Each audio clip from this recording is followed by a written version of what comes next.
வணக்கம். தமிழ்நாட்டுல ரெண்டு கட்சிக்கு நடுவுல தான் போட்டியம். அதுல ஒண்ணு டிஎம்கே, இன்னொன்னு டிவிகேன்னு நடிகர் விஜய் எப்ப பார்த்தாலும் தன்னுடைய பரப்புரையில ஆவுன்னா வேத வாக்கு மாதிரி இந்த வார்த்தையை சொல்லிடுறாரு. இன்னைக்கு கூட பாருங்க, காஞ்சிபுரத்துல அதுல முக்கியமா தன்னுடைய ரசிகரா தன்னுடைய தொண்டரான்னு தெரியல, அவருக்கு ஆதரவான அவருடைய கல்லூரியில ஃபுல் அண்ட் ஃபுல்லா தகர ஷெட்டு மாதிரி தகரத்துல போட்டு ஃபுல்லா அடிச்சு விட்டு இவ்வளவு பேருக்கு தான் பர்மிட்டுன்னு சொல்லிட்டு ஒவ்வொருத்தரையா உள்ள வர வச்சு அவங்கள உட்கார வச்சு அவங்களுக்கு பயங்கரமா ஸ்பீச் கொடுத்துருக்கிறாரு.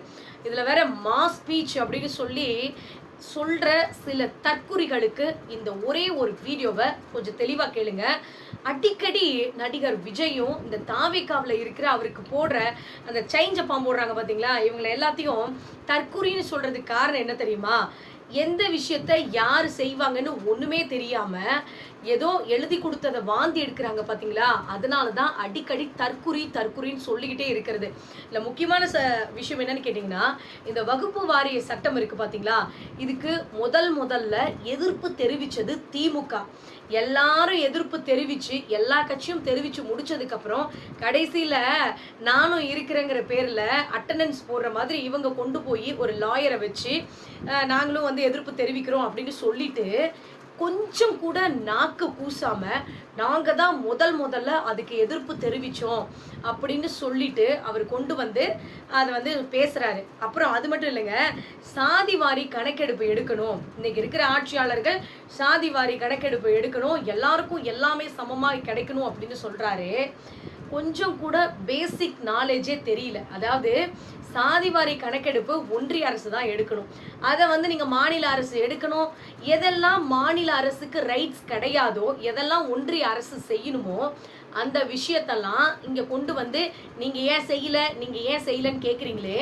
கொஞ்சமாவது நீங்க மக்கள் மேல அக்கறை இருக்கிற மாதிரி இருந்துச்சுன்னா ஒன்றிய அரசு எதிர்த்து கேள்வி கேளுங்க பார்க்கலாம். மோடியை எதிர்த்தோ அமித்ஷாவை எதிர்த்தோ கேள்வி கேளுங்க பார்க்கலாம். கேட்டுட்டீங்கன்னு வச்சுக்கோங்களேன், அடுத்த நாளே உங்க வீட்டுக்கு ரைடு, அமலாக்கத்துறை, இடி இதுக்கெல்லாம் பயந்துக்கிட்டு தான் டிவிகே தலைவர் நடிகர் விஜய் வந்து கட்சியே ஆரம்பிச்சிருக்கிறாரு. நானும் கச்சேரிக்கு போறேன்னு கட்சியை ஆரம்பிச்சு அவர் அப்புறம் அது இன்னொரு விஷயம் என்ன சொல்லியிருக்காருன்னா, கல்வியை வந்து மாநில பட்டியலில் சேர்க்கணும் அப்படின்னு சொல்றாரு. அதாவது இதையும் வந்து நம்மளுக்கு ரைட்ஸ் கிடையாது, இதுவும் வந்து ஒன்றிய அரசு தான். எப்போ ராகுல் காந்தி வந்து வந்திருந்தாரு, அவர் ஜெயிச்சிருந்தாரு அப்படின்னா கண்டிப்பா நீட் தேர்வை ரத்து பண்ணியிருப்பாங்க. இந்தியா கூட்டணி தான் சொன்னிச்சு, நாங்கள் வந்து இதை நீட் தேர்வை ரத்து பண்ணணும். நம்ம டிஎம்கே சொன்னாங்க தான், இல்லைன்னா சொல்ல கிடையாதுங்க.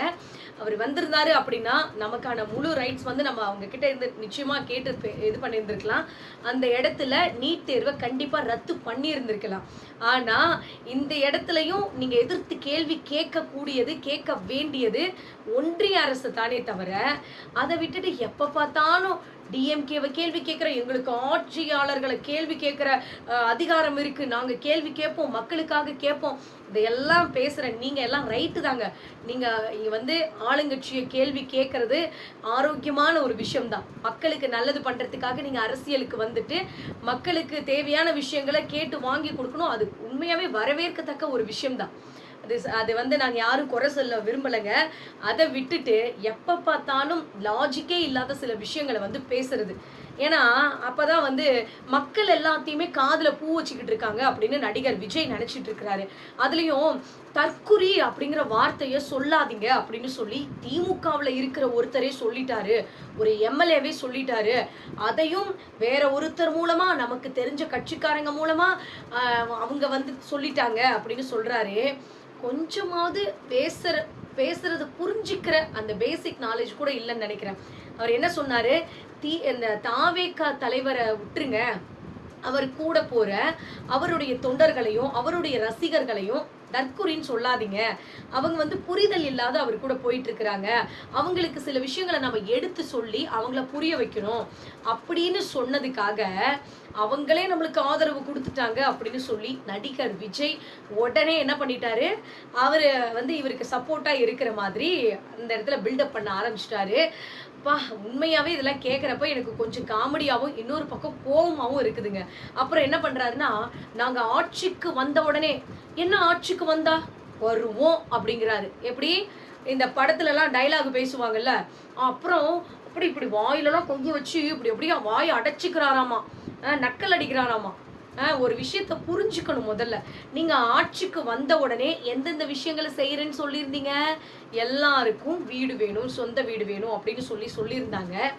இத முத்தமிழறிஞர் டாக்டர் கலைஞரே சமத்துவபுரம் அப்படிங்கிற ஒன்றை கொண்டு வந்து எல்லாத்துக்கும் வீடு வழங்கணும் அப்படிங்கிற ஒரு திட்டத்தை அப்பவே கொண்டு வந்துட்டாரு. அதுக்கப்புறம் இன்னும் முக்கியமான விஷயம் என்னன்னா, குறைந்தபட்ச அந்த டிகிரி இருக்கணும், டிகிரியாவது ஒவ்வொருத்தவங்களும் படிச்சிருக்கணும் அப்படின்னு சொன்னாங்க.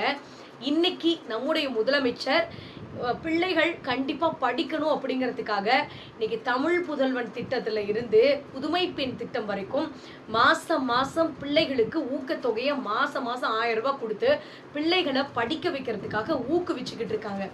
அப்புறம் இன்னொரு விஷயம் என்ன சொன்னாங்கன்னா, கவர்மெண்ட் ஹாஸ்பிட்டல் வந்து தரமா இருக்கணும் அப்படின்னு. நான் இந்த வீடியோ பதிவுல சொல்றேங்க, என்னோட 2 குழந்தைய நான் சேலம் அரசு மருத்துவமனையில் தான் ஆப்ரேஷன் பண்ணி நான் குழந்தை வந்து என்னோட குழந்தைய பெற்றுக்கிட்டேன்.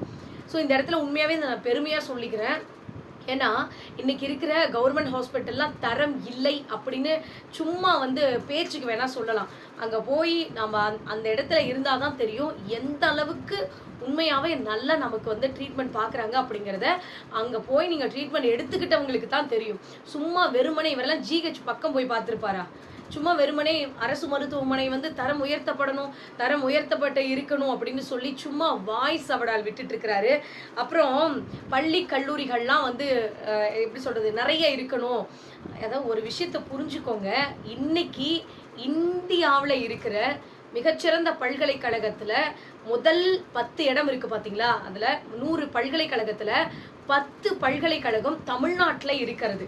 எவ்வளோ பெரிய விஷயம், பெருமையான ஒரு விஷயம். யோசிச்சு பாருங்க, இந்த அளவுக்கு கல்வியினுடைய தரம் நம்மளுடைய தமிழ்நாட்டில் உயர்ந்திருக்கு. இந்தியாவை நீங்கள் இன்னைக்கு கம்பேர் பண்ணீங்க அப்படின்னா, எஜுகேஷனில் ஒரு சூப்பரான ஒரு மாநிலம் அப்படின்னா நம்முடைய தமிழ்நாடுன்னு சொல்கிற அளவுக்கு நம்ம இன்னைக்கு டெவலப் ஆகிக்கிட்டு இருக்கோம். அதையெல்லாம் விட்டுட்டு நாங்கள் வருவோம், அங்கே வந்தால் போனா அப்படின்னு சொல்லி பேசுறது, நெசவாளர்களுக்கு ஒன்றுமே பண்ணலை அப்படின்னு வாய்க்கூசாமல் சொல்கிறீங்களே. நெசவாளர்களுக்கு இலவச மின்சாரம் கொண்டு வந்தது கொடுத்தது எல்லாமே திமுக தான். இதெல்லாம் கொஞ்சம் கூட தெரிஞ்சுக்கிட்டு பேசுங்க. நீங்கள் வந்து படிக்கிறது பெருசு கிடையாது, நீங்கள் எழுதி கொடுத்ததை பேசுறது பெருசு கிடையாது. இது எல்லாம் கரெக்டாக இருக்கா, நம்ம பேசுறது கரெக்டாக அப்படின்னு ஒரு தடவை செக் பண்ணிட்டு அதுக்கப்புறமா பேசுங்க. அப்புறம் பவள விழா பாப்பா, என்னங்க இது, வயசுக்கு தகுந்த பேச்சு பேசுங்க. அதாவது ஒரு கட்சி தலைவர், நீங்கள் என்னதான் நீங்கள் வந்து நடிகராக இருந்தாலும், படத்தில் போய் டான்ஸ் ஆடி இருந்தாலும், பாட்டு பாடி இருந்தாலும், ஒரு மேடைன்னு வரும்போது ஒரு நாகரிகத்தோட பேசுங்க. கொஞ்சம் கூட நாகரிகம் இல்லாத ஒரு அரசியல். பவள விழா பாப்பா, என்னங்க இதெல்லாம் பாட்டு, யோசிச்சு பாருங்க. அதாவது நீங்க நக்கல் அடிக்கிறங்கிற பேர்ல உங்களை நீங்களே அசிங்கப்படுத்திக்கிறீங்க, அதுதான் உண்மை. பவள விழா அப்படிங்கிறது எவ்வளோ எப்படி சொல்றது, எந்த அளவுக்கு இந்த கட்சியை வளர்த்து நம்ம வந்து கட்டுக்கோப்பாக கொண்டு வந்து மக்களுக்கு நல்லது பண்ணிக்கிட்டு இருக்க திராவிட முன்னேற்ற கழகத்தை பார்த்து கலாய்க்கிறாராமா. கலாய்க்கிறங்கிற பேரில் அவரே கலாய்ச்சிக்கிறாரு, அதுதான் உண்மை. அப்புறம் என்ன சொல்கிறாரு, எம்ஜிஆர் அவர்கள் வந்தார், எம்ஜிஆர் அவர்கள் வந்து கட்சி ஆரம்பித்த உடனே அவரை பார்த்து சொன்னாங்க, இவங்கெல்லாம் கூத்தாடி, இவரெல்லாம் வந்து என்ன ஜெயிக்க போகிறாரு அப்படின்னு சொன்னாங்க. ஆனால் அவர் ஜெயிச்சிட்டாரு. அதாவது இப்போ விஜயோடைய நினைப்பு ஃபுல்லாக எப்படி இருக்குன்னா, நாமளும் அரசியல்ல இருந்து, அதாவது சினிமா துறையில இருந்து அரசியலுக்கு வந்துட்டோம், நாமளும் எம்ஜிஆர் மாதிரி உடனே வந்துடலாம் அப்படின்னு அவர் மனசுக்குள்ள ஒரு எண்ணம் இருக்கு. அதாவது விஜய் அவர்கள் ஒரு விஷயத்தை புரிஞ்சுக்கணும். எம்ஜிஆர் அவர்கள் திமுகவில் பல வருஷமா இருந்து திமுகவுக்காக பிரச்சாரம் பண்ணி தன்னுடைய பாடல்கள் மூலமா, திரைப்படத்துல வசனங்கள் மூலமா எவ்வளவோ திமுகவுக்காக ஆதரவு பண்ணிட்டு அதுக்கப்புறமா அங்கிருந்து பிரிஞ்சு போய் அவர் கட்சி ஆரம்பிச்சார். அதுக்கப்புறம் அவர் ஜெயிச்சார். அவரை யாருமே இன்னைக்கு வரைக்கும் குறை சொல்லவே கிடையாது. அதாவது முத்தமிழறிஞர் டாக்டர் கலைஞரும் எம்ஜிஆர் அவர்களும் எந்த அளவுக்கு நட்போட இருந்தாங்க அப்படிங்கிறது நம்ம எல்லாருக்குமே தெரிஞ்ச ஒரு விஷயம். ஸோ ஆக மொத்தம் இவர் என்ன பண்ணுறாரு, அடிக்கடி இவரை கொண்டு போய் எம்ஜிஆர் கூட கம்பேர் பண்ணிக்கிறாரு. கூத்தாடின்னு சொன்னாங்க. யார் கூத்தாடின்னு சொன்னாங்க, காமிங்க பார்க்கலாம். பொதுவாகவே விமர்சனம் அப்படிங்கிறது எல்லாரும் வைக்கிறது தான். முக்கியமாக இவர் கூத்தாடின்னு சொன்னது யாருன்னு கேட்டிங்கன்னா, எம்ஜிஆர் அவர்களை கர்ம வீரர் காமராஜர் ஐயா அவர்கள் என்ன சொன்னார், கூத்தாடி பின்னாடி போகாதீங்கடா, அதாவது அப்படின்னு யதார்த்தமா சொன்ன ஒரு வார்த்தையை இவர் பிடிச்சிக்கிட்டாருன்னு வச்சுக்கோங்களேன். எங்களை கூத்தாடின்னு சொல்லி நாங்களாம் ஜெயிக்கலையா, அதுக்கப்புறம் அம்மையார் ஜெயலலிதா வந்தாங்க, அவங்களாம் ஜெயிக்கலையா, அந்த மாதிரி இன்னைக்கு நாம வந்துருவோம், ஜெயிச்சிருவோம். தற்குறி, அதாவது இவங்களை சில பேர் வந்து இவங்க கூட இருக்கிறவங்களை அதாவது உண்மை தெரியாத பேசுறவங்கள நம்ம தற்குறின்னு சொன்னதை மக்கள் தற்குறியா, இவன் மக்களை நீங்க தற்குறின்னு சொல்றீங்களா, அவங்க கிட்ட இருந்து ஓட்டு வாங்கினா அப்ப நீங்க தற்குறி இல்லையா அப்படின்னு சம்பந்தமே இல்லாத சில விஷயங்களை பேசி இவர் டைவர்ட் பண்றேங்கிற பேர்ல, அதாவது மக்கள் கிட்ட அதை கைத்தட்டல் வாங்கணுங்கிறதுக்காக அப்படியே ரைமிங்கா பேசுறாரு. அறிகுறி, அந்த வெறி, இந்த கேள்விக்குறி அப்படின்னு அவர் பாட்டுக்கு ஏதோ ஒன்று பேசுறாரு. ஆக மொத்தம் மக்களாகிய நாம ரொம்ப ரொம்ப ரொம்ப தெளிவா இருக்கணும். இவர் இப்போ இன்னைக்கு பேசின ஸ்பீச் பார்த்தீங்கன்னா ஒன்றிய அரசை எதிர்த்து ஒரு கேள்வி கூட கேட்கலங்க. நீங்க தெளிவா புரிஞ்சுக்கிட்டு இருந்திருக்கணும். ஒன்றிய அரசை எதிர்த்து பிஜேபி மோடி அரசை எதிர்த்து இன்னைக்கு எஸ்ஐஆர் அப்படிங்கிற ஒரு பிரச்சனை எந்த அளவுக்கு போய்கிட்டு இருக்கு.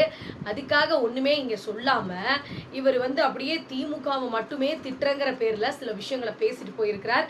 இதை பத்தி மக்களாகிய நீங்க என்ன நினைக்கிறீங்க அப்படிங்கிறத பத்தி மறக்காம கமெண்ட் பண்ணுங்க. நன்றி, வணக்கம்.